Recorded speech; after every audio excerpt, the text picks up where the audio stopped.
মানুষের জন্য কাজ করতে নেতা হতে হয় না, সমাজসেবী হয়েও কাজ করা যায়। এই রকম সমাজসেবীকে সংবর্ধনা দিতে এগিয়ে এসেছে এবার গ্রামের যুবকরা।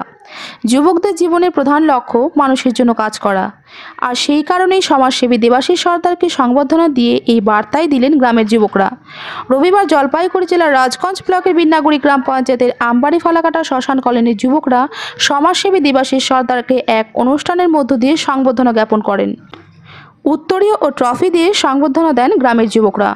এই বিষয়ে শ্মশান কলোনির যুবকদের মধ্যে টুপাই দাস জানায়, দাদা যেভাবে সমাজের জন্য সমাজকর্মী হিসেবে কাজ করে যাচ্ছে, সেই কারণে দাদাকে সংবর্ধনা দেওয়া হলো। ভবিষ্যতে আমরা যেন দাদার কাজে যুক্ত হতে পারি। দাদা আমাদের কাছে ভগবান। দাদা সবসময় গরিব মানুষের কথা চিন্তা করে, যে কোনো মানুষ বিপদে পড়লে সাহায্যের হাত বাড়িয়ে দেয় দাদা।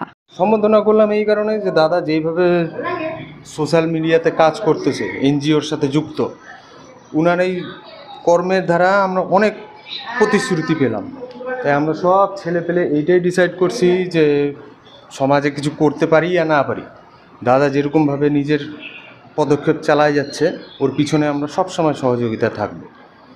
তাহলে যেইভাবে করে হোক, আর কিছু না হোক, উনি যেভাবে পুণ্য কামাচ্ছে তার কিছু অংশ তো আমরা অর্জন করতে পারবো।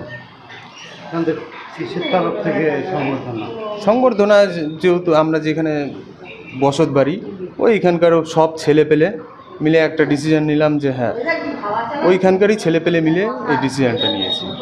আমাদের কোনো ক্লাব নেই, কোনো কিছু নেই, কোনো সংগঠন নেই। এমনি যেই ক্লাবে থাকি সেই ক্লাবের নাম হচ্ছে আমাদের শ্মশান কলোনি ক্লাব।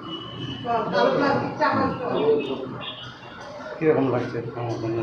খুব ভালো যে এরকম একজন সাকসেসফুল মানুষের হাত যদি আমাদের মাথায় থাকে, তাহলে আমরা সারা জীবন ভালো কর্মই করব।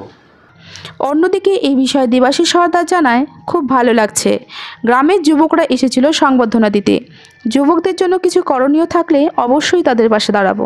লাগছে ছোট ছোট ভাইরা এসছে, আমাকে সম্বোধনা করলো আমার সোশ্যাল ওয়ার্কের কাজকর্ম দেখে। এদের উদ্যোগে আমার খুবই আনন্দ লাগছে। সামনে আরও কাজকর্ম যেন আমি ভালোভাবে মানুষের জন্য করতে পারি, মানুষের বিপদে পাশে দাঁড়াতে পারি, গরিব দুঃখী মানুষের। কালকেও আমার একটা বড় প্রোগ্রাম আছে মুক্তধারা ফাউন্ডেশনের ওল্ড এজ হোমের নিয়ে, ওটাও আমি কালকে পালন করতে যাব শিলিগুড়িতে। আর এই ছোটো ভাইদের যারা এসছে আমাকে সম্বোধন করলো, তাদের জন্য আমার শুভেচ্ছা থাকলো। সম্বোধনা পেয়ে তো আরও কাজের গতি বাড়ানো। হ্যাঁ, কাজের গতি তো বাড়বেই, মানুষের পাশে যাতে ভালোভাবে থাকতে পারি সেটাই আমার ইচ্ছা।